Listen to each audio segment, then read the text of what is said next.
శుభోదయం. మన దివ్యమైన భవ్యమైన అత్యంత పవిత్రమైన మన లోపల ఉన్నటువంటి ఈ దేవాలయానికి అందరికీ స్వాగతం. మా గురుగారు పప్పా స్వామి రామదాస్, అలాగే మా అమ్మ నాన్న అందరి శరణారవిందాలకి నా ప్రణామాలు. మనము 11వ అధ్యాయం విశ్వరూప దర్శన యోగ ఇది నేర్చుకుంటున్నాము. విశ్వరూప దర్శన అంటే ఇప్పుడు తెలుసు. విశ్వమే భగవంతుడు, విశ్వరూప ఈశ్వర. ఒక విగ్రహం కాదు, ఒక ఫోటోలు కాదు, ఒక దేవాలయం మాత్రమే కాదు, అన్ని చోట ఆ భగవంతుడే ఉన్నాడు. అన్ని వస్తు కూడా భగవంతుడే, అన్ని పరిస్థితి కూడా భగవంతుడే, అందరు వ్యక్తులు కూడా భగవంతుడే. దేవాలయానికి వెళ్తే ఆ విగ్రహంలో దేవుడిని చూసే ఒక ప్రయత్నమైనా చేస్తాం. ఆ తరువాత వేరే వేరే ఆలోచనలు వస్తాయి. ఒక్క సెకండ్ అయినా మనము ఆ ఒక్క భావనతో ఉంటాం. అదే భావన మనకు 24 గంటలు ఉండాలి. ఇది విశ్వరూప దర్శన అంటే. ఎక్కడ చూస్తే ఆయన్నే కనపడాలి. అలా ఉంటే, అలాంటి భావన వస్తే ఎవరిని ద్వేషించగలుగుతాం మనం? ఎవరి మీద మనకు అసూయ వస్తుంది? రాదు కదా. అందరినీ ప్రేమించాలి.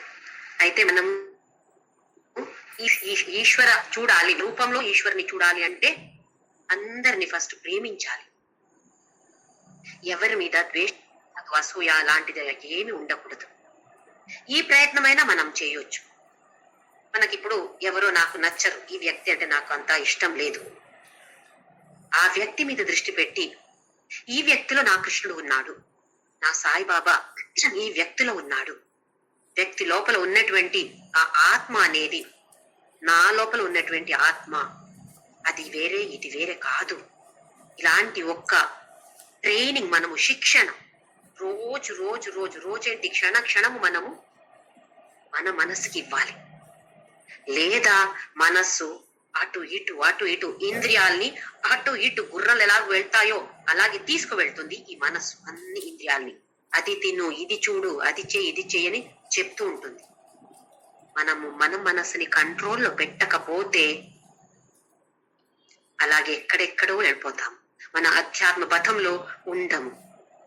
ఈ పథంలో ఉండి ఇంకా ముందుకు ముందుకు వెళ్ళాలి అని ఉంటే తప్పకుండా అందరు కూడా మనము ప్రయత్నం చేయాలి. ఫెయిల్ అవ్వచ్చు, ప్రతిసారి మనము ఎగ్జామ్ పాస్ అవ్వాలి అనేం లేదు. ఇది ఏదో కాలేజ్ స్కూల్లో వెళ్ళి ఎగ్జామ్ రాసినట్టు ఎగ్జామ్ కాదు. వేరే వాళ్ళు సర్టిఫికెట్ ఇవ్వరు మనకు, అనవసరం. ఇస్తే కూడా మనకు అవసరం కాదు. అది మనకు మనమే మనం చెప్పుకోవాలి. ఇది నా పరీక్ష. ఇప్పుడు ఏదో ఒక కష్ట పరిస్థితి వస్తే, దుఃఖ పరిస్థితి వస్తే, ఓహో నాకు భగవంతుడు పరీక్ష పెట్టాడు, నేను పాస్ అవ్వాలి. ఇందులో ఎలా పాస్ అవ్వాలి? 100% మార్క్ రావాలి. 70% అంటాం కదా, మ్యాథ్స్ అంతా స్కోర్ చేస్తారు. అలా రావాలి నాకు అంటే ఏం చేయాలి? దాన్ని ఎలా స్వీకారం చేయాలి అది నేర్చుకోవాలి. అయితే కష్ట పరిస్థితి వచ్చినప్పుడు అయ్యో అయ్యో అయ్యో అని ఏడ్చుకొని కూర్చోకూడదు. ఓహో ఎంత మంచి పరిస్థితి, మంచి పరీక్ష ఇస్తున్నాడు నాకు, నేను పాస్ అవుతాను ఇందులో. అలాంటి ఒక ఉత్సాహంతో మనము ముందుకు వెళ్ళాలి. మనం కొంచెం ముందుకు వెళ్తే ఆయన మనం 100 ఈ ఒక్క స్టెప్ మనం వేస్తే ఆయన 100 స్టెప్ వేసి మన దగ్గర వస్తాడు అని పురాణంలో చెప్తారు. అది ఊరికే పురాణం చదివేది ఏంటి? మనం టెస్ట్ చేసి చూద్దాం అలా నడుస్తుందా లేదా అని. మనకెట్లా తెలుస్తుంది మనం ముందుకు వెళ్తున్నామా లేదా, లేదా వెనకే వెళ్తున్నానా? ఎట్లా తెలుస్తుంది? మన మనస్సు కొంచెమైనా ప్రశాంతంగా ఉంది అని మనకు అనిపిస్తే ఈ అధ్యాత్మ పథంలో మనము ముందుకు వెళ్తున్నాము అని. ఇంకా వేరే ఎవరు సర్టిఫికేట్ ఇచ్చే అవసరం లేదు. మనకు మనమే సర్టిఫికేట్ ఇచ్చుకోవచ్చు. నా మనస్సు ప్రశాంతంగా ఉంది. అవును, పరిస్థితి కష్టంగా ఉంది, దుఃఖంగా ఉంది, కానీ మనస్సు ఎలా ఉంది? ప్రశాంతంగా ఉంది. నేను దీన్ని స్వీకారం చేస్తాను. నాకు ఇది భగవంతుడు ఇచ్చిన ప్రసాదం అని స్వీకరిస్తాను. అలాంటి భావన వస్తే డెఫినెట్ గా మనము ముందుకే వెళ్తున్నాము, వెనక వెళ్ళట్లేదు. లేదంటే ఇంకా ఏదో ఒక యోనిలో జన్మం రావచ్చు. మనం ఇప్పుడు ఈ మనుష్య జన్మ వచ్చింది, దీనికి ఎంతో పెద్ద ఇది ఇచ్చాం మనం. అందుకే మనుష్య జన్మం ఇచ్చాడు. అందుకే మనకు భగవద్గీత నేర్చుకోవాలి, గుడి వెళ్ళాలి, ఆ స్వామీజీని పరిచయం చేసుకోవాలి, వాళ్ళ దగ్గర నేర్చుకోవాలి అని మనకు ఆశ, ఉత్సాహం పుట్టింది. ఎంతో మంచిది ఇది. ఇప్పుడు దీంట్లో ఇంకా ముందుకు మనము వెళ్ళాలంటే మనస్సుకి కరెక్ట్ అయిన సరి అయిన శిక్షణం ఇవ్వాలి.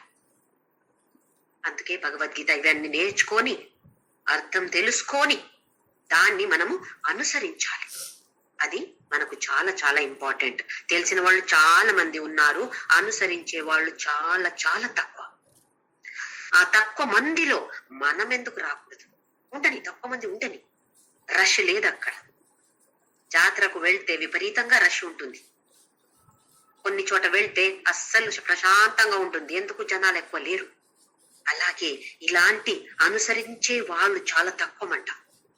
మనుష్యానాం సహస్రేషు కశ్చిత్ యతతి సిద్ధయే యతతామపి సిద్ధానాం కశ్చిన్మాం వేత్తి తత్వతః అన్నాడు భగవంతుడు 7వ అధ్యాయంలో. చాలా తక్కువ మంది. అయితే ఆ తక్కువ మందిలో మనం ఎందుకు రాకూడదు? ప్రయత్నమైనా చేద్దాము. ఒక్కరోజు మనము డెఫినెట్ గా ఆ విభాగంలో మనము వస్తాం. ఇప్పుడు 25వ శ్లోకం వరకు మనము చూసాము. 26వ శ్లోకం ఇప్పుడు చాప్టర్ నంబర్ 11 శ్లోక నంబర్ 26. అమీ చ త్వాం ధృతరాష్ట్రస్య పుత్రాః సర్వై సహైవావనిపాల సంఘైః భీష్మో ద్రోణ సూతపుత్రస్తథాసౌ సహాస్మదీయైరపి యోధ ముఖ్యైః. ఏమంటున్నాడు అర్జునుడు అంటే, ఇప్పుడు వరకు ఏం చెప్పాడు? ఎలా వర్ణిస్తాడు? అనేక బాహు, ఉదర, వక్త్ర, నేత్ర అన్ని చూశాను. ఇప్పుడు ఏం చూస్తున్నాడు అంటే, ఆ రోజు నేను చెప్పాను 2 విధంగా విశ్వరూప దర్శనం దొరుకుతుంది అర్జునుడికి. ఒకటి, ఇప్పుడు ఏముందో, ఈ ప్రపంచంలో ఏముందో అది కనపడుతుంది. ఇంకొకటి, భవిష్యత్ కాలంలో ఏం నడుస్తుందో అది కూడా కనపడుతుంది. వర్తమానంలో ఏముందో అది, ఇంకా ఏది జరగలేదో అలాంటి సన్నివేశాలు కూడా ఆయనకి కనపడుతుంది. ఏం చెప్తున్నాడు? అనీచత్వాం ధృతరాష్ట్రస్య పుత్రాః. ఎన్ని మంది ఉన్నారు? 100 మంది ఉన్నారు. ధృతరాష్ట్ర పుత్రులు, కౌరవులు 100 మంది ఉన్నారు. వాళ్ళందరూ కూడా సర్వే సహైవ వనిపాల సంఘై సహ ఏవ అవనిపాల సంఘై. అవని అంటే భూమి. ఇక్కడ భూమి అంటే ఒక చిన్న చిన్న రాజ్యం ఉండొచ్చు. చాలా మంది రాజులు ఉన్నారు. ఇక్కడ రణరంగంలో పాండవుల పార్టీలో ఉన్నారు, కౌరవుల ఆర్మీలో కూడా ఉన్నారు. అప్పుడు చాలా చిన్న రాజ్యం ఉండేది కదా. ఒక్కొక్క చిన్న రాజ్యానికి ఒక రాజు. అందరు అవనిపాల, అవని అంటే భూమి, భూమిని ఎవరు పాలించారో అవని పాల చూసుకున్నారో వాళ్ళు రాజులు. అలాంటి రాజులు ఒక పెద్ద సంఘమే ఉంది అక్కడ. ఏమంటున్నాడు ఇతను అర్జునుడు? అందరూ నీ లోపల వెళ్తున్నారు. ఎవరెవరు? కౌరవులు. ఇంకా వేరే వేరే ఎన్ని మంది రాజులు ఉన్నారో అందరూ కూడా నీ లోపల వెళ్తున్నారు. అర్జునుడు దృష్టి ఎక్కడ ఉంది? భగవంతుడు విశ్వరూప దర్శన ఇస్తే అందులో మెయిన్ గా ఫోకస్ ఎక్కడ ఉంది? నాలుక మీద. ఎందుకు? అది అగ్ని, కాలాగ్ని. అందరినీ స్వాహ స్వాహ స్వాహ చేస్తుంది. అది చూస్తున్నాడు. మనం ఎప్పుడు కూడా ఎవరైనా ఇది చెయ్యొద్దు జ్యోతి అంటే దాని మీదనే దృష్టి పోతుంది. పిల్లలకి చూడండి, చిన్న పిల్లలకి ఇది చేయొద్దు నాన్న అంటే డెఫినెట్ 100% చేస్తారు వాళ్ళు. అది చేసి చూడాలి వాళ్ళకి ఏమవుతుంది. చేయకూడదు అన్నారు కదా, చేస్తే ఏమవుతుంది చూడాలి కదా. మనకందరికి ఎక్స్పీరియన్స్ ఇది. మనం కూడా అలాగే ఎవరైనా ఏమైనా చెయ్యకూడదు అంటే ఒకసారి దృష్టి పోతుంది, చేస్తే ఏమవుతుంది చూద్దామా అని అనిపిస్తుంది కదా. అలాగే ఇక్కడ ఆయనకి మనసులో ఉంది, నా దృష్టి నాలుక మీద పోకూడదు, భయం వేస్తుంది, నాకు నాలుక చూస్తే భయం వేస్తుంది, వేరంతా చూస్తే భయం అవట్లేదు, ఆ నాలుక చూస్తే భయం వేస్తుంది, అగ్ని అగ్ని కారుతుంది అక్కడ. అలాగే చెప్తే మనసు అక్కడనే పోతుంది, మళ్ళీ మళ్ళీ నాలిక మీద దృష్టి పోతుంది అర్జునుడికి. ఇప్పుడు ఏం చేస్తున్నాడు? అందరూ కౌరవులు ఎవరితో సహా అంటే తో, వాళ్ళతో ఎవరితో? అవని పాల సంఘం, పెద్ద సంఘమే ఉంది అక్కడ. ఎవరిది? రాజుల సంఘం. కౌరవులు వేరే అందరు రాజులు, అలాగే భీష్మో ద్రోణ సూతపుత్ర తథా. భీష్ముడు, ద్రోణుడు, సూతపుత్రుడు ఎవరు? కర్ణ. అందరూ కూడా సహాస్మదీయైరపి యోధ ముఖ్యై. ఇంకా వాళ్ళు మాత్రమేనా? వాళ్లతో అన్ని యోధులు, అందరు యోధులు, ఎన్ని మంది యోధులు ఉన్నారో అందరూ కూడా అక్కడ లోపల వెళ్తున్నారు. ముందు చెప్పాడు అమీహిత్వాం సురసంఘా విశంతి అని. సురసంఘ వాళ్ళందరూ ప్రవేశం చేస్తున్నారు. ఎక్కడ? ఈ నోట్ లోపల వెళ్తున్నారు అందరూ. అలాగే ఇక్కడ అని చెప్పలేదు, మళ్ళీ నెక్స్ట్ శ్లోకంలో వస్తుంది ఎక్కడ వెళ్తున్నారు వీళ్ళందరూ అని. లోపల. ఇప్పుడు భగవద్గీత ఎందుకు వచ్చింది? ఇది మనకందరికి తెలుసు. ఇప్పుడు నేను యుద్ధం చేయను కృష్ణ, నాకు వద్దు, నకాంక్షే విజయం కృష్ణ నచ రాజ్యం సుఖానిచ. వద్దు కృష్ణ, నాకు ఈ రాజ్యం వద్దు, నాకు ఈ సుఖ వద్దు. గురూణ హత్వా హి మహానుభావాన్ శ్రేయో భోక్తుం వైక్షమపీహ లోకే. అమ్మో, ఈ గురు వీళ్ళని అందరు నేను చంపి నాకు సుఖం వస్తే కూడా నాకు వద్దు అని చెప్పాడు అర్జున. ఇప్పుడు ఏం చూస్తున్నాడు?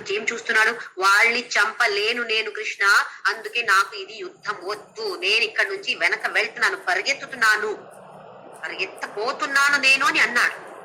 లేదా నేను హిమాలయానికైనా వెళ్తాను, కానీ యుద్ధం అయితే 100% నేను చెయ్యను అని చెప్పాడు అర్జునుడు. ఇప్పుడు ఏం చూస్తున్నాడు? అదే భీష్మ, ద్రోణ అందరూ ఎవరెవరు గురులో, ఎవరెవరు పెద్దవాళ్ళో అందరూ కూడా ఈ పరమాత్ముడి నోటి లోపల వెళ్లేది చూస్తున్నాడు. దేనికోసం వద్దు అని అన్నాడో అదే పరిస్థితి చూస్తున్నాడు ఇక్కడ. ఎంత భయంగా ఉండొచ్చు. మనము మన క్లోజ్ ఎవరెవరు ఉన్నారో వాళ్ళకి కష్టం రాకూడదు, దుఃఖం రాకూడదు. వాళ్ళకైనా దుఃఖం వస్తే మనకెంత దుఃఖం అది. లేదా ఎవరు చెప్తారు జాతకం చూసి, ఇలాగ అవుతుందండి మీ పిల్లలకి, ఇలాగ అవుతుంది అంటే అవుతుందో లేదో తెలీదు, కానీ మనకైతే ఇక్కడ భయంగా ఉంటుంది, అసలు శాంతియే ఉండదు. ఎప్పుడు అవుతుందో, ఎప్పుడు జరుగుతుందో అది ఏది అవ్వకూడదని అనుకున్నాడు అర్జునుడు, అదే ఇక్కడ చూస్తున్నాడు. ఎక్కడ వెళ్తున్నారు వీళ్ళందరూ అని ఇక నెక్స్ట్ శ్లోకంలో చెప్తున్నాడు. 27 శ్లోక. వక్త్రాణి తే త్వరమాణా విశంతి దంష్ట్రాకరాళాని భయానకాని కేచిద్విలగ్నా దశనాంతరేషు సందృశ్యంతే చూర్ణితైరుత్తమాంగైః. వక్త్రాణి తే త్వరమాణా విశంతి. త్వరగా తొందరగా వెళ్ళిపోతున్నారు అందరూ, టైం లేదు. ఎలా మనం ఒక్కొక్కసారి పరిగెత్తుతాము కదా, ఎందుకు? టైం అయింది. అలాగే త్వరమాణ, విత్ గ్రేట్ స్పీడ్ పరిగెత్తుతున్నారు అందరు కూడా. ఎక్కడ? దేవక్త్రాణి, నీ మొహం లోపల అందరూ విశంతి, ప్రవేశం చేస్తున్నారు. దంష్ట్రాకరాళాని భయానకాని. దంష్ట్ర అంటే పళ్ళు ఉండొచ్చు, లేదా ఇలాగే టస్క్ వస్తుంది కదా, దాడే అంటారు కదా, అది కూడా ఉండొచ్చు. భయానకాని, కరాళాని భయానకాని, భయంకరంగా కనపడుతున్నాయి కృష్ణ, నాకు చూడలేకపోతున్నాను నేను. అలాగే కేచిద్విలగ్న దశనాంతరేషు.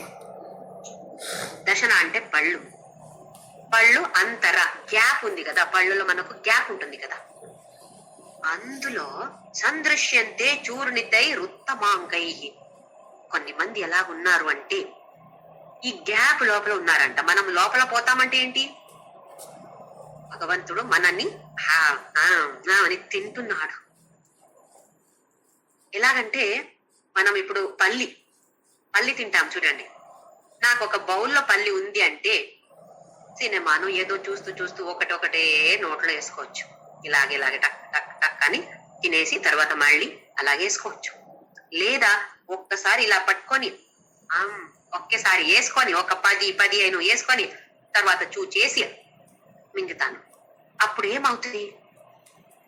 మన ఎక్స్పీరియన్స్ మనం చూద్దాము ఎలా జరుగుతుంది అది అని. లోపల మనం చేసినప్పుడు అన్ని మన పళ్ళు కింద రావు, కొన్ని అలాగే లోపల వెళ్ళిపోతాయి కదా.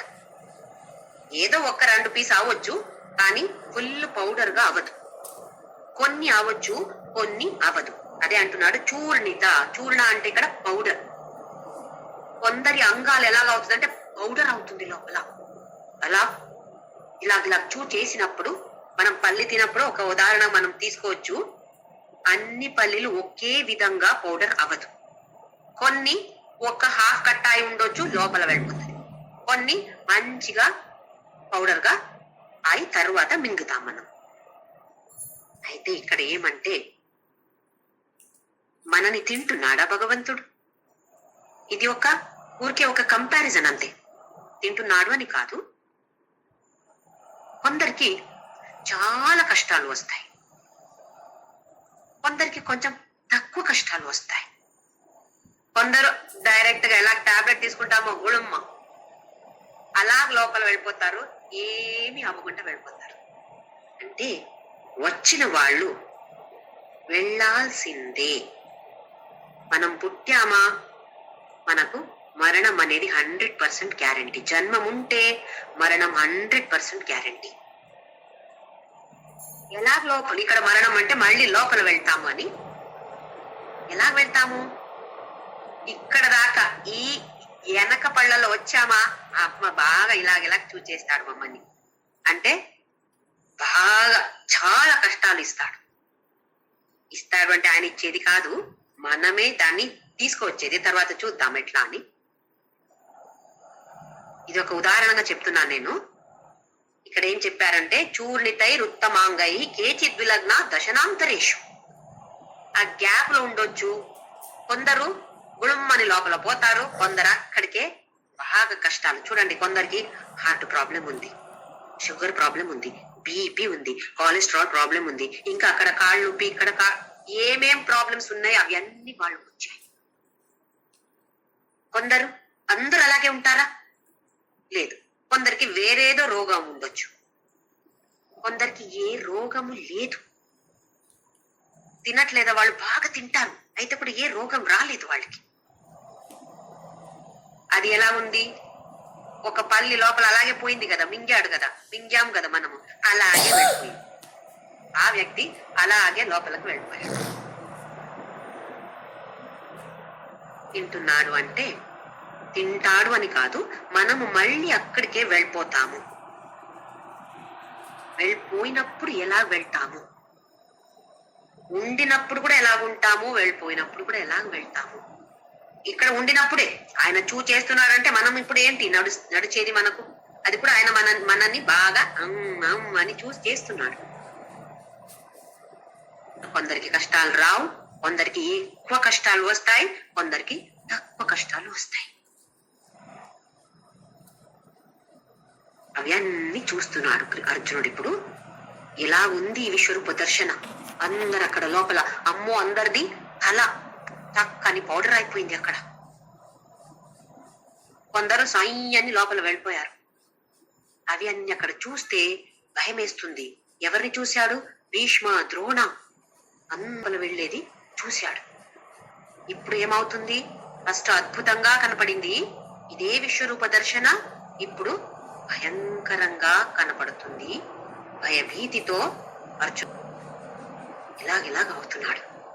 నెక్స్ట్ శ్లోక 28, శ్లోక నంబర్ 28, 28 శ్లోక. యథా నదీనాం బహవోంబువేగాః సముద్రమేవాభిముఖా ద్రవంతి తథా తవామి నరలోకవీరా విశంతి వక్త్రాణ్యభివిజ్వలంతి.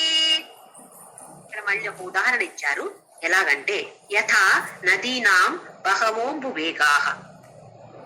అంబు అంటే ఇక్కడ నీళ్లు. నీళ్లు ఒక నదిలో ఎలా ప్రవహిస్తది? వేగంగా, స్పీడ్ గా ప్రవహిస్తూ ఉంటుంది. ఎక్కడ ప్రవహిస్తది? సముద్రమేవాభిముఖ ద్రవంతి. అభిముఖ ఎక్కడ ఫేస్ చేసుకొని వెళ్తది? ఎక్కడ సముద్రం ఉందో, ఏ సైడ్ లో సముద్రం ఉందో ఆ సైడ్ లో అదే అటే వెళ్ళిపోతుంది. ద్రవంతి అంటే ప్రవహిస్తది. ఎలా నది నీళ్లు సముద్ర ముఖంగా ప్రవహిస్తదో అలాగే అలాగే తవామి నరలోక వీర. అది వీరుడే ఉండొచ్చు లేదా ఎవరైనా ఉండొచ్చు. నరలోక, ఇక్కడ నర అంటే మనుషులను మాత్రమే కాదు, అందరూ కూడా వచ్చారు. విశంతి వక్రాణి అభివిజ్వలంతి. అందరూ కూడా నీ లోపల వెళ్తున్నారు భగవాన్. అభివిజ్వలంతి. నీ నోరు ఎలా ఉంది? జ్వలంగా అంటే ప్రజ్వలంగా ఉంది. అక్కడ అగ్ని ఉంది కదా. ఆ అగ్ని, మనం అగ్నికి ఏమైనా వేస్తే అగ్ని చెప్తుందా? ఇది వద్దు, ఇది పెట్టొద్దు నాలో అంటుందా? చెప్పలేయండి, దాన్ని కూడా స్వీకారం చేస్తుంది. ఒక లడ్డు వేయండి, స్వీకారం చేస్తుంది. ఏదైనా మనం వేస్తే అగ్ని ఎప్పుడు కూడా నాకు ఇది వద్దు అని చెప్పట్లేదు. మన నోరు కూడా అలాగే కదా. మనం ఏమేమి వేస్తామో అన్ని తీసుకుంటాం. మనస్సు ఒక్కొక్కసారి ఇది వద్దు అది వద్దు అంటుంది, కానీ నోరు ఎప్పుడు కూడా చెప్పదు. ఏమేస్తే కూడా లోపల పోతుంది. అలాగే బుద్ధి ఉపయోగించకుండా ఉంటే నోట్లో ఏదైనా వాగొచ్చు. ఏ శబ్దమైనా, ఎంత చట్టమైన వర్డ్స్ అయినా మనము యూజ్ చేసుకోవచ్చు. దాన్ని మనము జాగ్రత్తగా యూజ్ చేసుకోవాలి. తినేటప్పుడు, మాట్లాడినప్పుడు చాలా జాగ్రత్తగా యూజ్ చేసుకోవాలి. ఏం మాట్లాడుతున్నా నేను ఆలోచించి మాట్లాడాలి. ఏం తింటున్నా నేను ఆలోచించి తినాలి. కర్మేంద్రియంగా, జ్ఞానేంద్రియంగా. అందుకే అక్కడ అగ్ని ఉంది. సరి కరెక్ట్ ఫుడ్ తీసుకుంటే కరెక్ట్ గా ఉంటుంది. లేదా అగ్ని బర్న్ చేస్తుంది, మనని కాలుస్తుంది. అలాగే మాట్లాడినప్పుడు ఏమైనా తప్పు మాట్లాడామా ఏమవుతుంది? మన మనసుకి ఒక దుఃఖం. ఆ సమయంలో సంతోషంగా ఉండొచ్చు. ఆహా, వాళ్ళు నాకు ఇలా చెప్పారు, నేను కూడా ఇప్పుడు ఇలాగే చెప్పాను అని ఉంటుంది. కానీ లోపల అది మనల్ని కాలుస్తుంది. అందుకే చాలా చాలా జాగ్రత్తగా ఉండాలి. ఇక్కడ ఏం చెప్తున్నాడు అర్జునుడు? అందరూ నీ లోపల వెళ్తున్నారు. ఎలా ఒక నది నీళ్లు సముద్ర డైరెక్షన్ లో ప్రవహిస్తుందో అలాగే అందరూ కూడా ఎక్కడ వెళ్తారు? ఈ లోపలనే వెళ్తున్నారు. ఎందుకు? సముద్రం నుండి నీళ్లు ఆవిరి అయి పైకి వెళ్ళి ఆ తర్వాత మళ్ళీ మేఘమాయి ఆ తర్వాత మనకు వర్షం. ఎక్కడి నుంచి వెళ్ళింది నీళ్లు? సముద్రం నుండి వెళ్ళింది. మళ్ళీ సముద్రం సైడ్కే వస్తుంది, సముద్రానికే రావాలి. అలాగే మనం కూడా ఎక్కడి నుంచి వచ్చాము? మీ నేటివ్ ప్లేస్ ఏదండి అడుగుతాం కదా. ఎంత సంతోషంగా చెప్తాము. పుట్టిన ఊరు అంటే ఒక అటాచ్మెంట్. నేను అక్కడి నుంచి వచ్చానండి. ఇంకా ఎవరైనా అక్కడ చెప్పారో, ఇప్పుడు నా ఊరు పుత్తూరు, ఎవరైనా పుత్తూరు అని చెప్పారో అందరిని వదిలేసి అక్కడ వెళ్ళి మీరెక్కడండి అని మాట్లాడతాం కదా. ఎందుకు? అది ఒక బాంధవ్యం. అక్కడ అటాచ్మెంట్ వస్తుంది మా ఊరికి. ఎవరికైనా అంతే. అలాగే మనం ఎక్కడి నుంచి వచ్చాము నిజంగా చూస్తే ఈ భౌతిక దేహంలో ఈ ఒక ఊర్లో పుట్టి ఉండొచ్చు. కానీ మనకిప్పుడు తెలుసు మన ఒరిజినల్ ప్లేస్ ఎక్కడ? భగవంతుడు. అక్కడి నుంచి వచ్చాము. అయితే మనకు భగవంతుడు అంటే ఎంత ప్రేమ ఉండాలి. ఎన్నోసారి పుట్టాము. వేరే వేరే వేరే వేరే ఊర్లో ఉండొచ్చు. ప్రతిసారి ఆ ఊరికి మనకు అటాచ్మెంట్ ఉండొచ్చు. కానీ ఇప్పుడు మనకు తెలుసు ఇది ఈ భౌతిక దేహంలో మాత్రమే నేను పుత్తూరులో పుట్టాను. నా ఒరిజినల్ ప్లేస్ ఎక్కడ? అది ఆ పరమాత్ముడి దగ్గర మాత్రమే. అయితే ఇప్పుడైనా అది తెలుసుకొని ఎంత అటాచ్మెంట్ రావాలి మనకు ఆ పరమాత్ముడితో. ఇంకా అందరిలో అదే పరమాత్ముడు ఉన్నాడు కదా. అయితే అందరితో అదే ఒక బాంధవ్యం మనకు రావాలి. కొందరితో ఎక్కువ ప్రేమం, కొందరితో తక్కువ ప్రేమం, ఇంకో కొందరితో ద్వేషం, అలాంటి ఉండకూడదు. ప్రయత్నమైన చేద్దాం. ఎందుకంటే భగవంతుడు భగవద్గీతలు అలాగే చెప్తున్నాడు. అందరి లోపల నేనే ఉన్నాను అని చెప్పినప్పుడు అది మనకు అనుభవానికి రాలేదు, కానీ అవునా ఉండొచ్చా, ఉంది అని అనుకుని ఒక్క శ్రద్ధతో ఎన్నోసారి మనం నమ్ముతాం కదా. ఎవరైనా ఏమైనా చెప్తే అన్ని మన అనుభవానికి వచ్చిందా, వాళ్ళు చెప్పింది మనము నమ్ముతాం కదా. అలాగే పురాణాల్లో ఈ భగవద్గీతలు అన్ని ఇలా చెప్పారు. సరే, ఆ శ్రద్ధతో ఒక నమ్మకతో నా ఒరిజినల్ ప్లేస్, నేటివ్ ప్లేస్ ఎక్కడ? పరమాత్ముడే. అక్కడి నుంచి నేను వచ్చాను, మళ్ళీ వెనక అక్కడికే వెళ్ళిపోతాను. ఆ భావన రావడాని కోసం ఈ ఒక శ్లోకం ఇచ్చారు. నెక్స్ట్ శ్లోకం అలాగే ఇంకొక శ్లోకం, ఇంకొక ఉదాహరణతో శ్లోక నంబర్ 29. యథా ప్రదీప్తం జ్వలనం పతంగా విశంతి నాశాయ సమృద్ధ వేగాః తథైవ నాశాయ విశంతి లోకాః తవాపి వక్త్రాణి సమృద్ధ వేగాః. ఇంకొక ఉదాహరణ, యథా ప్రదీప్తం జ్వలనం పతంగా. ఒక దీపం అక్కడ పెడితే పతంగాలు వస్తాయి, వెరైటీ వెరైటీ పతంగాలు అక్కడ వస్తాయి. దేనికి వస్తాయి? ఆ లైట్ కి అట్రాక్ట్ అవుతాయి. ఇప్పుడు కరెంటు పోతే కూడా జనరేటర్, అన్ని చోట జనరేటర్ అన్ని ఉన్నాయి, మనకేం తెలియట్లేదు. కానీ ముందు మనం చిన్నగా ఉండేటప్పుడు మనకు అందరికీ అనుభవం ఉంది. కరెంటు పోతే దీపం వెలిగిస్తాం, అక్కడ బయట హాల్లో పెడతాం. అప్పుడు చూస్తే కొన్ని చిన్న చిన్న పతంగాలు వస్తాయి, ఎలాంటి ఇన్సెక్ట్స్ వస్తాయి. దేనికి వస్తాయి?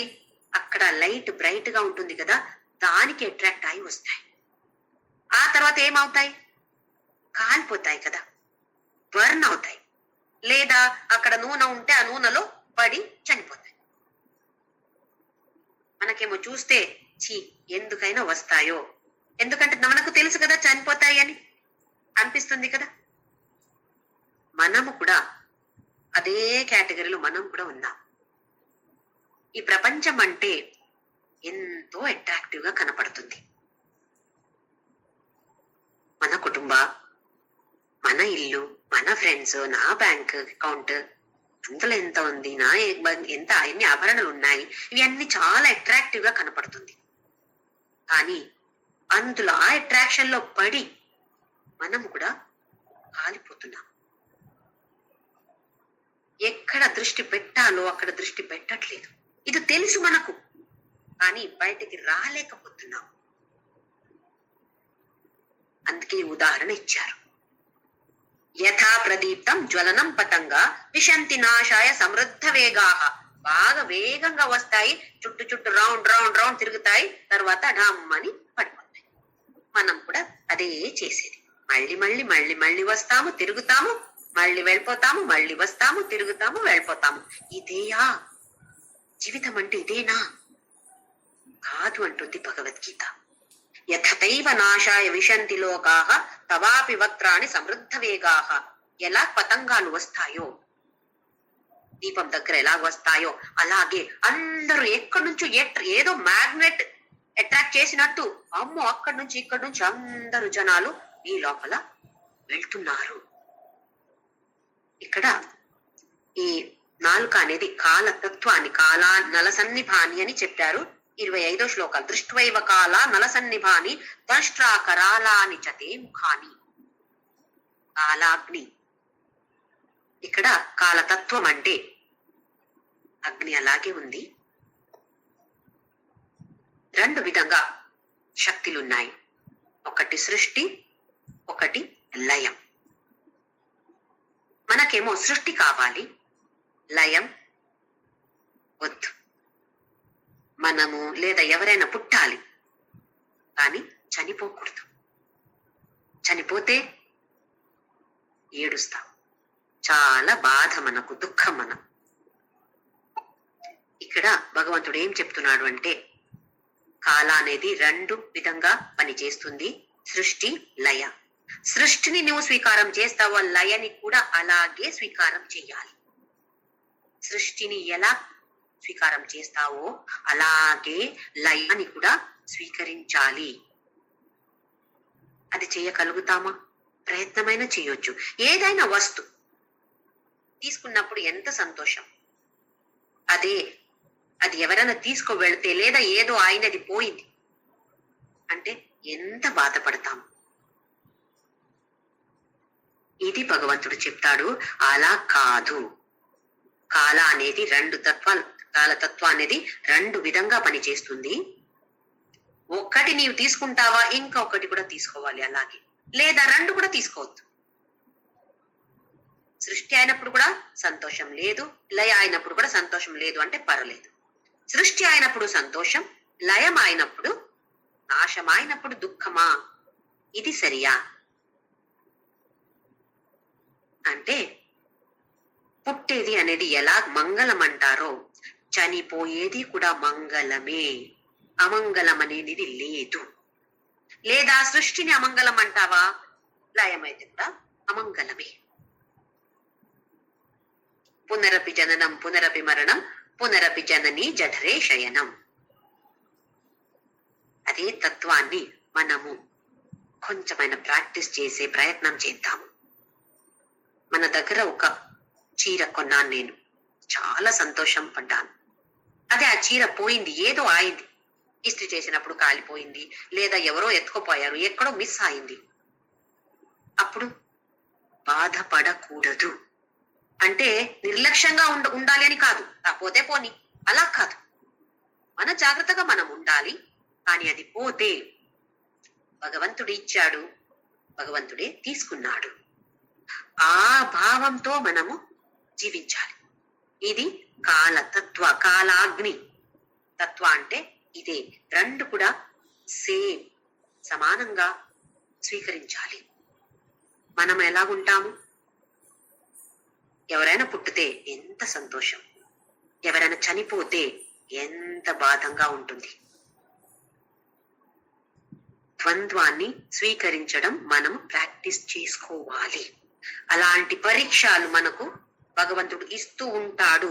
నేను పాస్ అవుతాను, నాకు తెలుసు. ఇది జ్ఞానం లేని వాళ్ళు ఏడుస్తే పర్లేదు, కానీ కొంచెమైన జ్ఞానం ఉండే వాళ్ళు ఎందుకు ఇలాంటి పరిస్థితి వచ్చింది, నేనేం చెయ్యాలి, నా కర్తవ్యం ఏంటి ఇందులో. ఎవరో తల్లియో ఎవరో చనిపోతారు, తల్లియో తండ్రియో లేదా ఎవరో పెద్దవాళ్ళు అనుకోండి, చనిపోయినప్పుడు నా కర్తవ్యం ఏంటి ఇక్కడ? సరే, ఏడుపు వస్తుంది, దుఃఖం అవుతుంది, బాధ ఉంటుంది, లేదు కాదు అని కాదు. నా కర్తవ్యం ఏంటి అక్కడ? ఆ మనిషికి నేను ఎలా సహాయం చేయొచ్చు? ఇక్కడ నుంచి చనిపోయారంటే మనకు తెలుసు ఎట్లా. వాసాంసి జీర్ణాన్ని యథా విహాయ అని చెప్పాడు కృష్ణుడు. ఎలా ఒక డ్రెస్ ని తీసి పడేస్తావో అలాగే ఈ దేహాన్ని తీసి పడేసి ఇంకొక దేహాన్ని చేరుతావు అర్జున అని చెప్పాడు. అయితే ఇంకొక దేహానికి చేరడానికి నేనెలా సాయం చేయొచ్చు?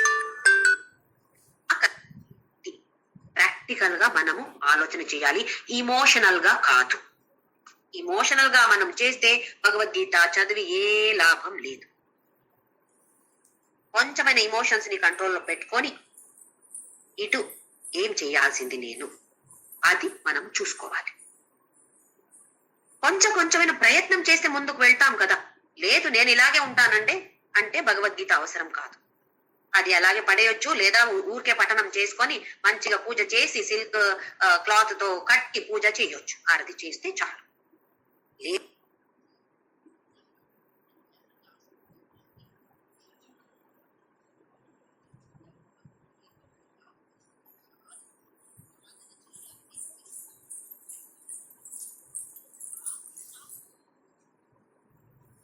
వెళ్ళాలి. నెక్స్ట్ శ్లోకంలో చూద్దాం ఏమంటున్నాడో. లేలిహ్యసేగ్రసమానః సమంతాత్ లోకాన్ సమగ్రాన్ వదనైర్జ్వలద్భిః తేజోభిరాపూర్య జగత్ సమగ్రం భాసస్తవోగ్రా ప్రతపంతి విష్ణు.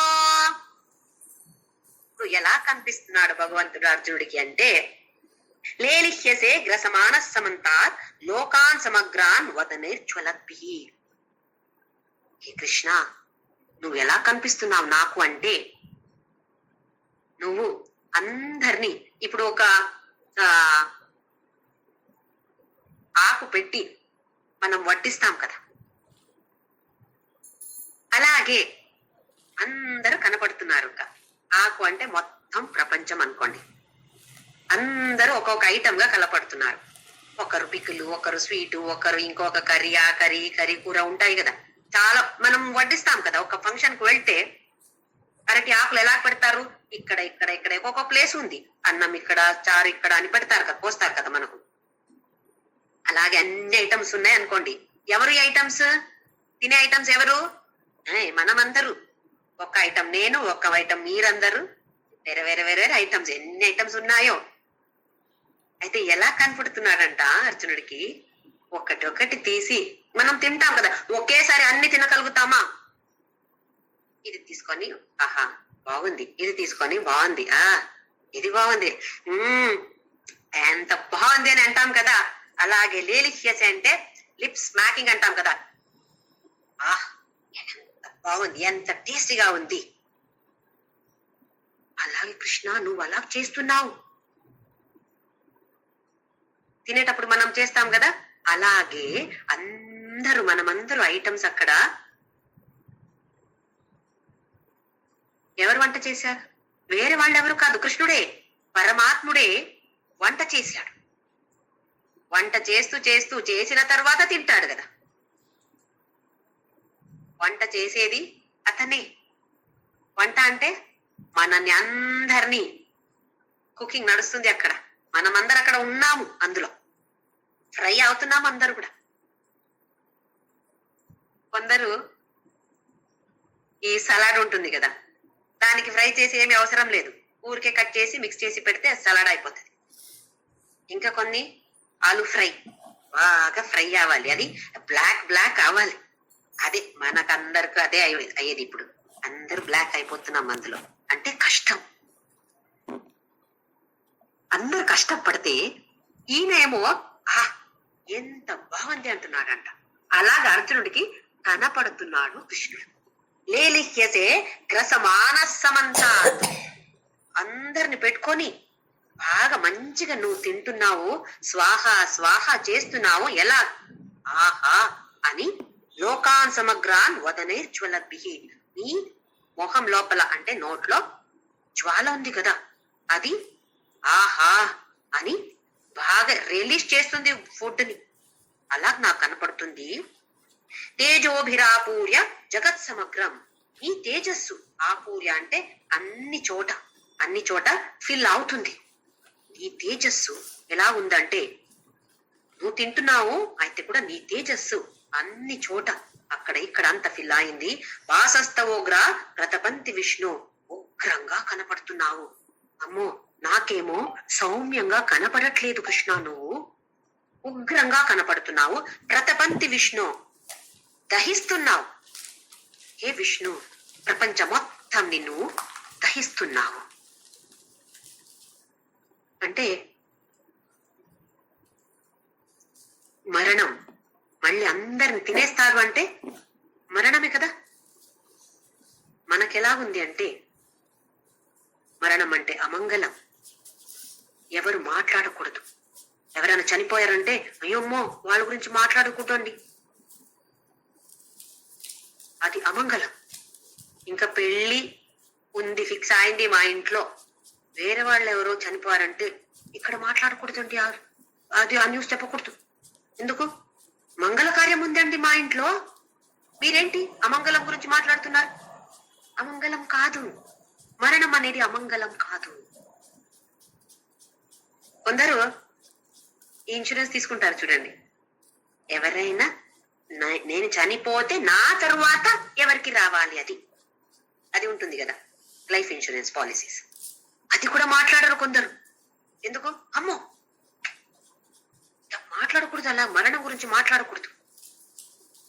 ఇది అజ్ఞానం. ఇన్సూరెన్స్ పాలసీ తీసుకోవాలి తీసుకోకూడదని నేను చెప్పట్లేదు, ఒక ఎగ్జాంపుల్ గా చెప్తున్నాను నేను. ఎలాగంటే మరణం అంటే అంత అమంగళం. ఎవరైనా ఇప్పుడు నేను మాట్లాడినప్పుడు నేను చనిపోతే అని చెప్పగానే ఎవరు వచ్చి జ్యోతి అలా చెప్పొద్దు. ఏమైంది? మరణం లేదా అయితే మనకు? మనము మరణించే ముందు మరణం అంటే ఏంటి అని తెలుసుకోవాలి. అది ఎయిత్ చాప్టర్ లో మనం చూసాం కదా. ఇది అవసరం మనం. కానీ అజ్ఞానంతో మనము మరణం అంటే ఏదో అమంగళం, దాని గురించి ఏం మాట్లాడకూడదు, ఆ తర్వాత ఏమవుతుందో నేర్చుకోకూడదు. ఆహా, అలా ఉన్నాము. అలా కాదు. కృష్ణుడు ఇక్కడ బాగా ఎంజాయ్ చేస్తున్నాడంట. మనల్ని తినేసి బాగా ఎంజాయ్ చేస్తే ఎంతో ఆనందంగా ఉంది కృష్ణుడికి. అంటే ఎందుకు ఇవ్వకూడదు మనం ఆనందం? చనిపోతే ఆయనకు ఆనందమా? అయితే ఆయనకి ఏమన్నా వ్యత్యాసం ఉందా, తేడా ఉందా? ఏ తేడా లేదు కదా. ఆయన అలాగే చూస్తాడు. ఎలాగంటే ఒక జడ్జ్ అలాగే ఉంటాడు. ఒక జడ్జ్ ఏం చేస్తాడు? ఎవరో ఒకరి మీద అలిగేషన్ ఉంది అంటే అవునా కాదా అని చూసి, అవును అంటే పనిష్మెంట్, లేదా అంటే వదిలేస్తాడు. అంతే కదా, ఆయన కర్తవ్యం అంతే కదా. అలాగే భగవంతుడు కూడా కర్మ ఫలదాత మాత్రమే. కర్మ చేసేది ఎవరు? మనమే చేసేది. ఆయన ఏం చేస్తాడు పాపం? మనం ఇట్లా చేస్తే సరే ఇది ఫలం, ఇది చేస్తే ఇది ఫలం, అంతే. కానీ ఆయన లిప్ స్మాకింగ్ చెయ్యట్లేదు, ఏమి లేదు. ఆయన ఊరికే ఏమేం వస్తాయో అన్ని స్వాహ స్వాహ స్వాహ చేస్తున్నాడు. కానీ అర్జునుడికి ఆయన ఆహా ఎంత మంచి, కొందరు ఫుడ్గా ఉంటారు చూడండి. ఆహా ఇక్కడ ఈ రోజు ఇక్కడ వెళ్దాం, ఈ హోటల్ వెళ్దాం, అది ట్రై చేద్దాం, ఇది ట్రై చేద్దాం అని ఉంటారు కదా. అలాగే కనపడుతున్నాడు భగవంతుడు. మనమందరూ కూడా ఒక అరటి ఆకు మీద ఉండే ఒక డిష్ మనమందరూ. ఆయనేమో ఒక్కసారి ఇది తీసుకొని, ఇప్పుడు మనము పాయసం వడ్డించారు చూడండి, బాగా తింటాం. ఆ తర్వాత అబ్బా స్వీట్ కొంచెం ఎక్కువ అయింది, కొంచెం సైడ్ నుండి పిక్కులు, ఎంత బాగుంది. అలాగే అర్జునుడికి కనపడుతున్నాడు. కానీ భగవంతుడికి ఏ టేస్ట్ కి ఏ వాల్యూ లేదు, టేస్ట్ కాదు. అర్జునుడికి మాత్రమే అలా కనపడుతున్నాడు. ఇప్పుడు నెక్స్ట్ శ్లోకంలో ఏం అడుగుతాడో చూద్దాం. శ్లోకం నంబర్ 31. ఆఖ్యాహి మే కో భవారూపో నమతే దేవవర ప్రసీద విజ్ఞాతుమిచ్ఛామి భవంతమాద్యం నహి ప్రజానామి తవ ప్రవృత్తిం. అఖ్యాహి అంటే నాకు చెప్పు, హే భగవాన్ ఉగ్రరూప, నీ ఉగ్రరూప చూశాను, భయంతో నమోస్తుతే దేవ వర ప్రసీద, నీకు దండం పెడతాను. ప్రసీద అంటే సౌమ్యంగా నాకు కనపడు, నా మీద సౌమ్య రూపం చూపించు నాకు. విజ్ఞాతుమిచ్ఛామి భవంతం ఆద్యం, నీ ఆది రూప ఏంటి చూశాను, ఇది ఏంటి? విజ్ఞాతం ఇచ్చామి, నాకు ఇది కోరిక ఉంది, ఇప్పుడు తెలుసుకోవాలి. నహి ప్రజానామి తవ ప్రవృత్తి, అవును నువ్వు ఏం పని చేస్తావు చెప్పు నాకు, పని ఏంటి నీది? నహి ప్రజానామి తవ ప్రవృత్తి, నీ వృత్తి ఏంటి? ప్రవృత్తి శ్రేష్టమైన వృత్తి ఉండొచ్చు, కానీ అది ఏంటి నాకు అర్థం అవ్వట్లేదు. నాకు చూస్తే ఉగ్ర రూపమే కనపడుతుంది, కానీ నా మీద దయం చూపి నాకు బాగా భయం వేస్తుంది. మనం కూడా ఇలాగే చూస్తే భగవంతుడు అంటే క్రూరంగా ఉండేవాడా? ఒక్కొక్కసారి కష్ట పరిస్థితి వచ్చినప్పుడు మనం అనుకుంటాం కదా, ఎన్నిసారి విష్ణు సహస్రనామ చేశాను, ఎన్నిసారి గుడి ప్రదక్షిణ చేశాను, తిరుపతి మెట్లు ఎక్కాను, ఎన్నిసారి వెళ్ళాను ఇలాగే, కానీ నాకు భగవంతుడు ఏమిచ్చాడు? ఇలాంటి కష్ట పరిస్థితి ఇచ్చాడు. వద్దు నాకు, నేనింకా దేవుడు పేరే చెప్పను కదా. అలాగ అనిపిస్తుంది మనం. దేవుడు ఏం చేశాడు అక్కడ? మనం చేసి చెప్పాము దేనికి? పిల్లలకి మంచిగా అది అవ్వాలి, అది అవ్వాలి, పెళ్లి కావాలి, ఇంకొక కోరిక కాదా? ఎప్పుడైనా వెంకటేశ్వర నీ మీద ప్రేమంతో నేను మెట్లెక్కుతాను, నీ మీద ప్రేమంతో నేను పూజ చేస్తాను, నీ మీద ప్రేమంతో నేను నీ నామం చెప్తాను అని ఎప్పుడైనా చెప్పామా? ఒక్కసారి అయినా ప్రేమంతో చెప్పామా? ఎప్పుడు కూడా కోరికలు కోరికలు కోరికలు. దానికోసమే కదా. మనము ప్రేమిస్తే కదా ఆయన మనం ప్రేమించేది. అయితే అర్జునుడు కూడా అలాగే అడుగుతున్నాడు, అవును నీ జాబ్ ఏంటి? మనం ఇప్పుడు ఎవరైనా కనిపిస్తే పరిచయం చేసుకుంటాము, ఆ తర్వాత మీరేం చేస్తారు? లేదా ముందు జనరేషన్, మన జనరేషన్ అయితే మీ వారు ఏం చేస్తారండి, ఎక్కడ పని చేస్తారండి? ఇప్పుడు మీ వారు మాత్రమే అడిగితే చంపుతారు మమ్మల్ని. ఎందుకు? మా వారు మాత్రమే, నేను కూడా జాబ్ చేస్తాను, నన్ను అడుగు ఫస్ట్ అంటారు కదా. అయితే మీరు ఏం జాబ్ చేస్తున్నారండి? ఆహా, నేను అక్కడ చేసే, అందులో ఏమండి మీరు, మీ పొజిషన్ ఏమి? అదే అవసరం కదా మనకు. పెద్ద పొజిషనా లేదా చిన్న పొజిషనా, అది కూడా మనకు అవసరం అక్కడ. అలాగే చూశాను, కానీ నీ జాబ్ ఏంటి నిజంగా? నాకు నహి ప్రజానామి, నాకు అస్సలు అర్థమే అవ్వట్లేదు. అద్భుతంగా కనపడ్డావు, ఇప్పుడు భయంగా ఉంది నాకు, ఆ భయంతో నీకు దండం పెడుతున్నాను. మనం కూడా చాలాసారి భయంతో దండం పెడతాము, ప్రేమంతో కాదు భయంతో పెడతాం. అయితే అర్జునుడు కూడా ఇక్కడ నమోస్తుతే దేవవర ప్రసిద్ధ, నా మీద దయం చూపించేయి, భయంతో నీకు నమస్కారం చేస్తున్నాను, ఒక్కసారి చెప్పవా నువ్వెవరు, ఈ జాబ్ ఏంటి చెప్పు నాకు. ఇప్పుడు భగవంతుడు ఉత్తరం ఇస్తాడు దానికి.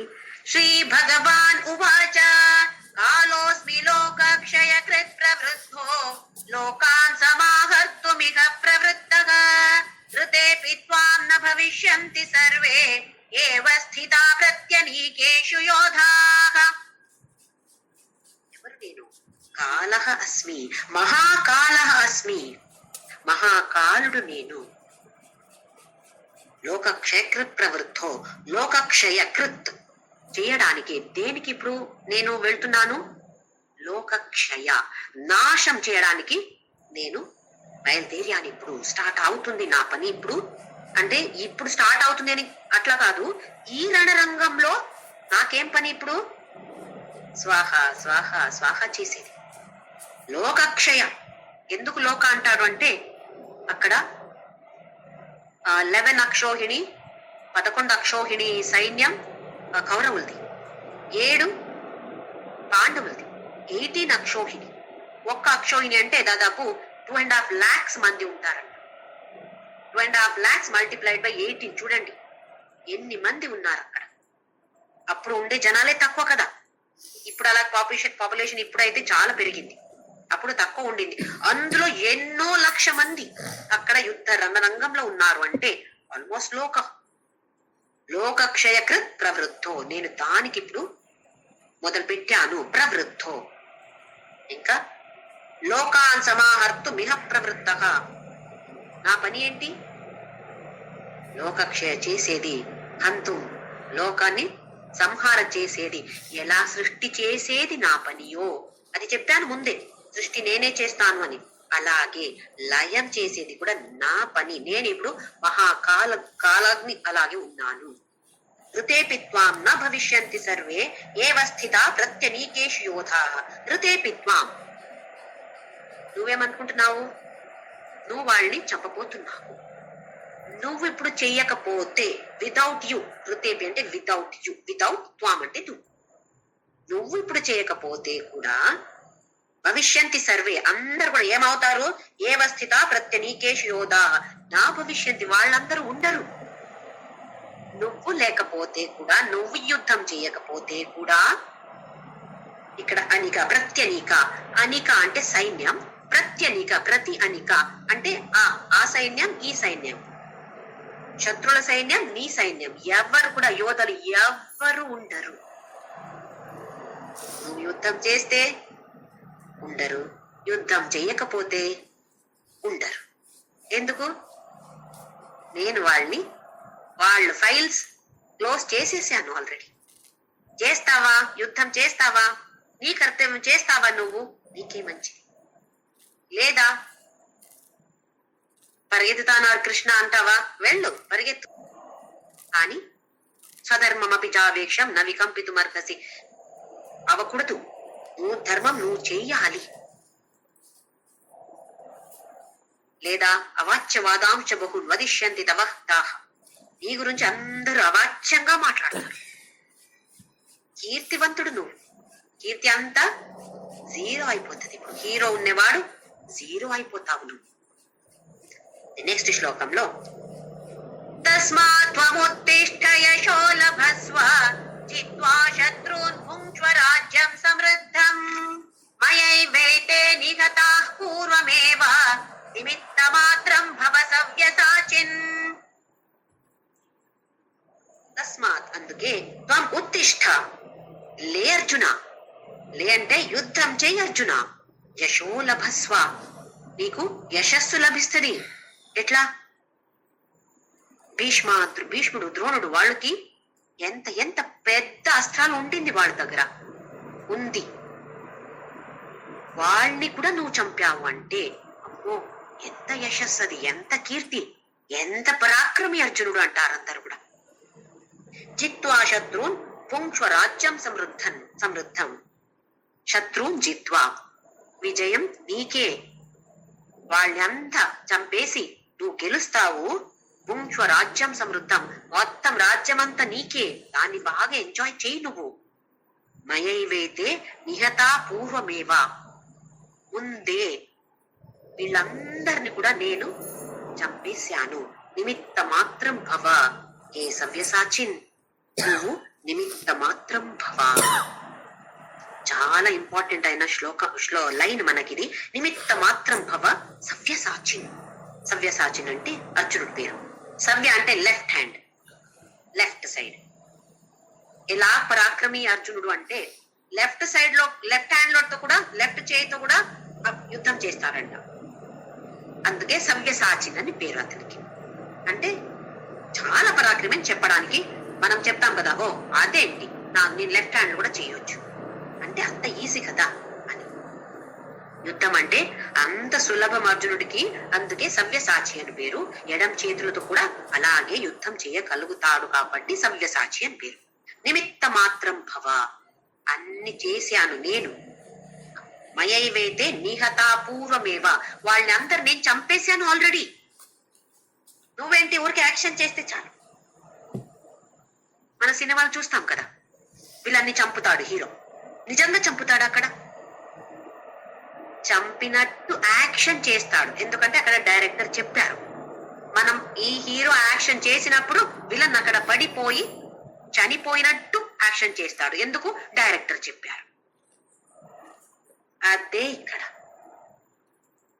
నిమిత్త మాత్రం భవ. నిజంగా నువ్వు వాళ్ళని చంపట్లేదు అర్జున, నేను వాళ్ళని చంపుతున్నాను, నువ్వు కాదు.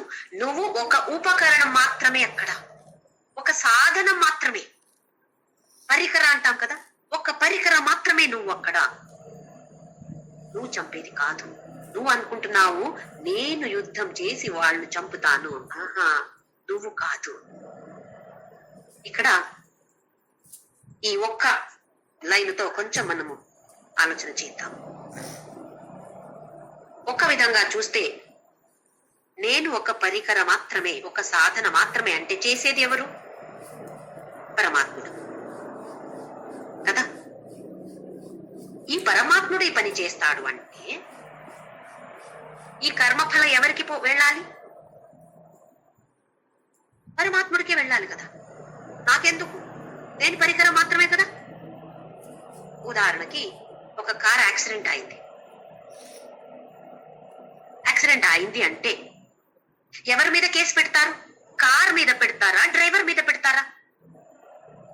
డ్రైవర్ మీద కదా పెట్టేది. అయితే నేను కార్ ఇక్కడ, డ్రైవర్ ఎవరు? కృష్ణ పరమాత్ముడు. అయితే నేను పాపం చేస్తే ఫల కృష్ణ పరమాత్ముడికి వెళ్ళాలి, పుణ్యం చేస్తే కృష్ణ పరమాత్ముడికి వెళ్ళాలి కదా. అలాంటి ఆలోచన రాదా మనకు? నేను పరికరం మాత్రమే అంటే ఎవరు కర్తృ? భగవంతుడు. ఎప్పుడు కూడా కర్మ ఎవరు చేస్తారో వాళ్ళకి కదా ఫలం పోయేది. నేను కాదు చేసింది, భగవంతుడు చేశాడు, ఆయనకి వెళ్ళని నాకెందుకు కదా. ఇది ఒక విచారం వస్తుంది అక్కడ. అంటే ఒక ఇంగ్లీష్ లో ఒక వర్డ్ ఉంది, నాకు దానికి ఎగ్జాక్ట్ గా తెలుగులో దొరకట్లేదు. ఫేటలిజం అంట. అన్ని దీనికి నా అదృష్టమే కారణాన్ని తత్వం. అలాంటి ఒక సిద్ధాంతం ఏంటి, ఏది జరిగితే నా జీవితంలో నా అదృష్టం మాత్రమే.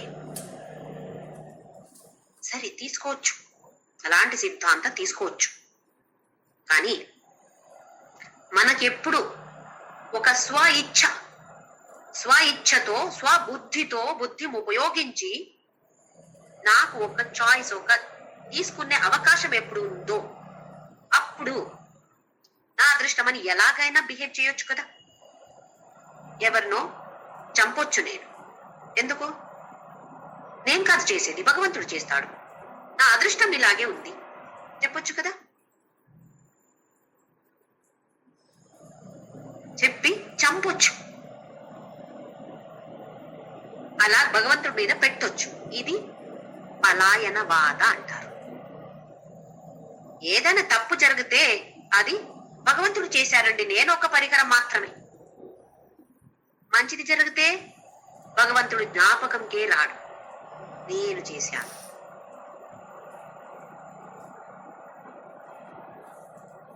అంటే కొన్ని నియమాల్ని మనము అనుసరించాలి. ఇక్కడ భగవంతుడు ఏం చెప్తున్నాడు అంటే, మనము ఒక పరికరంగా ఉండొచ్చు అతని చేతులు. నేను కృష్ణ పరమాత్ముడి చేతిలో ఉన్నటువంటి ఒక ఫ్లూటో ఒక పరికరం చెప్పొచ్చు. ఎప్పుడు ధర్మ మార్గం అనుసరిస్తామో అప్పుడు మాత్రమే మనము ఒక ఇన్స్ట్రుమెంట్ అయిపోతాము, లేదా కాదు. పరికరంగా ఉండాలి అంటే కూడా దానికి ధర్మ మార్గంని అనుసరించాలి అని ఒక కండిషన్ ఉంది. లేదంటే మనము ఊరికే ఏదో మనకు చేసినట్టు కావాల్సినట్టు చేసి నేను ఒక సాధన మాత్రమే, అంత కృష్ణ పరమాత్ముడే చేశాడు అంటే ఇది కాదు. ఇది మన మన ఉపనిషత్తు ఒప్పుకోదు.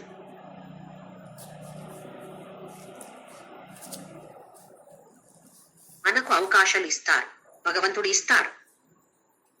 ఇది చేస్తావా, అది చేస్తావా, ఎలా నిర్ధారం తీసుకోవాలి, ఇది చెయ్యాలా అది చెయ్యాలా. మనకు చాలాసారి ద్వంద్వం వస్తుంది కదా, ఇలా చెయ్యనా ఇలా చెయ్యాలా. ఎలా నిర్ధారం తీసుకోవాలంటే ధర్మ మార్గంని అనుసరించి, ధర్మం ఏం చెప్తుంది దాని గురించి విచారించి మనము నిర్ధారం తీసుకోవాలి. అది ఎంత చిన్న విషయమే ఉండొచ్చు, ధర్మం ఏం చెప్తుంది. ఎందుకంటే ధర్మం అంటే భగవంతుడికి చాలా ఇష్టం, లేదా భగవంతుడే ఈ ధర్మ నియమాల్ని పెట్టాడు. మనం చిన్న ఉదాహరణ అంటే, ఇప్పుడు ట్రాఫిక్ లో వెళ్తున్నాం, అక్కడ ట్రాఫిక్ పోలీస్ లేడా, నాకు ఎలా కావాలో వెళ్ళిపోతాను, ఎలాగైతే జరగని, వాళ్ళకి ఏమైతే నాకేంటి, నేనైతే ఇలా వెళ్తాను. ఎందుకు? అక్కడ ట్రాఫిక్ పోలీస్ లేడు. ట్రాఫిక్ పోలీస్ ఉంటే అమ్మో, ఎందుకు ఫైన్ వేస్తాడు, నాకు డబ్బు ఇవ్వాలి, అయితే నిలబడతాను. అక్కడ ట్రాఫిక్ పోలీస్ లేడా, నేను వెళ్ళిపోతాను, నాకెలా కావాలో స్వ ఇచ్ఛ వెళ్ళొచ్చు. నేనే అనుకుంటాను అలాగే వెళ్ళొచ్చు అని, వెళ్ళు అని వెళ్తాను. అది చూడండి, అక్కడ 2 చాయిసెస్ ఉండింది, వెళ్ళాలా వద్దా. ట్రాఫిక్ పోలీస్ లేడు, కానీ నా ధర్మం ఏంటి, ఒక సిటిజన్ గా నా ధర్మం ఏంటి, అక్కడ నిలబడాలి, వెయిట్ చేయాలి, వేరే వాళ్ళు వెళ్ళిన తర్వాత నేను వెళ్ళాలి. లేదు నాకు అర్జెంట్ ఉంది నేను వెళ్తాను అని వెళ్తామా?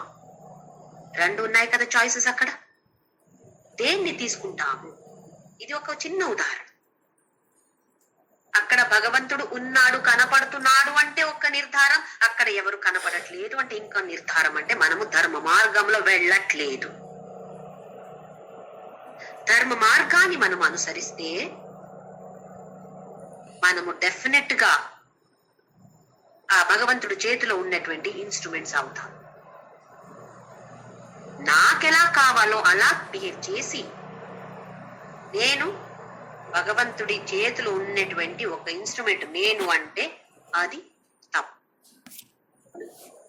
అందుకే ఇక్కడ మయైవేతే నిహతా పూర్వమేవ నిమిత్త మాత్రం భవ సవ్యసాచి, నిమిత్త మాత్రం భవ అంటే ఫస్ట్ మనము ధర్మ మార్గంని అనుసరించాలి. మళ్ళీ ధర్మ మార్గం అంటే ఇంకొక నెక్స్ట్ స్టెప్ లో ఒక 2 నిమిషాలు తీసుకుంటాను. 12 అయింది. ఎట్లా అంటే నిర్ధారం తీసుకున్నప్పుడు రాగద్వేషంతో నిర్ధారం తీసుకుంటున్నావా లేదా? ఇప్పుడు అర్జునుడికి అదే ప్రాబ్లం వచ్చింది కదా. అక్కడ వచ్చాడు, యుద్ధం చేయడానికి వచ్చాడు. తరువాత వాళ్ళని చూసి వీళ్ళు నా వాళ్ళు. అక్కడ ఏమొచ్చింది? రాగం. ఎక్కడ అటాచ్మెంట్ వచ్చిందో అక్కడ విషాద యోగమే. రాగద్వేషాన్ని వదిలేసి ధర్మం ఏం చెప్తుంది? రాగద్వేషంతో నిర్ధారం తీసుకుంటే ఒక్క విధంగా నిర్ధారం తీసుకుంటాము. రాగద్వేషం లేదు, ఒక థర్డ్ పర్సన్ గా నిర్ధారం తీసుకుంటే ఎలా నిర్ధారం తీసుకుంటాము మనకు తెలుసు. అది మళ్ళీ మళ్ళీ ఆలోచించాలి దీని గురించి. రాగద్వేషంతో నేను ఈ నిర్ధారం తీసుకుంటే ఎలా ఉంటుంది, రాగద్వేషం వదిలేసి ఒక థర్డ్ పర్సన్ గా నేను నిర్ధారం తీసుకుంటే ఎలా తీసుకుంటాను. అందుకే మళ్ళీ జడ్జ్ అలా ఉండాలి. ఏ రాగం లేదు, ఏ ద్వేషం లేదు. నువ్వు ఇలా చేసావా, ఇలా ఒక డిసిషన్, అలా డిసిషన్ మనం తీసుకోవాలి, అలా నిర్ధారం తీసుకోవాలి. అది ఏదే విషయం ఉండొచ్చు, మన ఫ్యామిలీ గురించి ఉండొచ్చు, లేదా మన ఆఫీస్ లో ఉండొచ్చు. ఎవరి మీద ఏ రాగ ద్వేషం ఉంటే దాన్ని వదిలేసి ధర్మం ఏమంటుంది, ధర్మ మార్గంలో నేను వెళ్ళాలంటే ఏ నిర్ధారం నేను తీసుకోవాలి. ఇప్పుడు అర్జునుడు ఏ నిర్ధారం తీసుకోవాలి? అక్కడ చంపపోయేది ఎవరిని?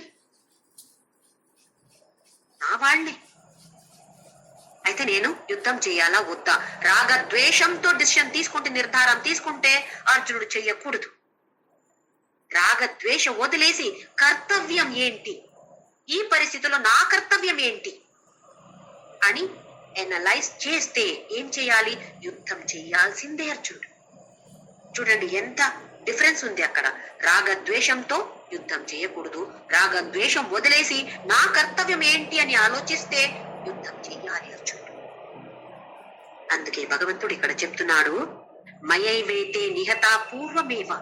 వీళ్ళందరూ నేను ఆల్రెడీ చంపేశాను అర్జున, నువ్వు ఒక సాధన మాత్రమే నాకు. లోకానికి కనపడటానికి ఆహా అర్జునుడు చంపేశాడు, చంపేస్తున్నాడు, యుద్ధం చేస్తున్నాడు. నిజంగా ఎవరు చేసేది అర్జున? నువ్వు కాదు అర్జున, నేను చేస్తున్నాను. అందుకే మళ్ళీ మయా ఏవ ఏతే నిహతా పూర్వమేవ మళ్ళీ మళ్ళీ అన్నాడు. నేనే చంపేశాను. ఎప్పుడు? పూర్వమేవ, ముందే చంపేశాను. వాళ్ళు ఫైల్ క్లోజ్ చేసేసాను. ఇంకేం చేస్తావు నువ్వు? యశస్సు కావాలా? చెయ్యి. కర్తవ్యం చేస్తావని ఆలోచించి చేస్తావా? చెయ్యి యుద్ధం. లేదా హిమాలయ వెళ్ళిపో, ఎక్కడైనా పరిగెత్తి వెళ్ళిపో, నాకేమి అవ్వదు. ఎందుకు? వీళ్ళందరూ చనిపోతారు ఎలాగైనా. నువ్వు చంపకపోతే వాళ్ళు చనిపోతారు. నేను క్లోజ్ చేశాను కదా వాళ్ళ ఫైల్, వాళ్ళు ఎలా బ్రతికుంటారు?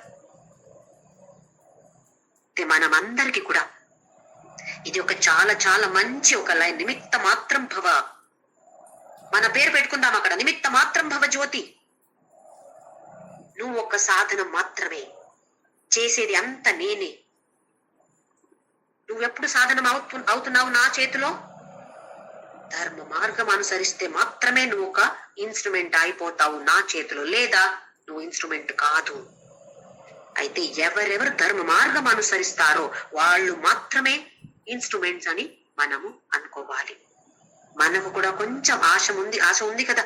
కృష్ణుడు ఎలా ఒక ఫ్రూట్ పట్టుకుంటున్నాడో అలాగే నన్ను కూడా పట్టుకోవాలి, నేను కూడా ఒక ఇన్స్ట్రుమెంట్ అవ్వాలి అని ఉంటే ధర్మ మార్గం అనుసరించి, ధర్మ మార్గం అంటే మనకు తెలుసు, ఏం చెయ్యాలో ఏం చేయకూడదు తెలుసు, దాన్ని అనుసరించి ఆ భగవంతుడి చేతిలో ఉన్నటువంటి ఒక్క సాధనం మనమందరం అవ్వాలి. ఇది ఒక ప్రార్థనతో ఓం శ్రీరామ్ జయ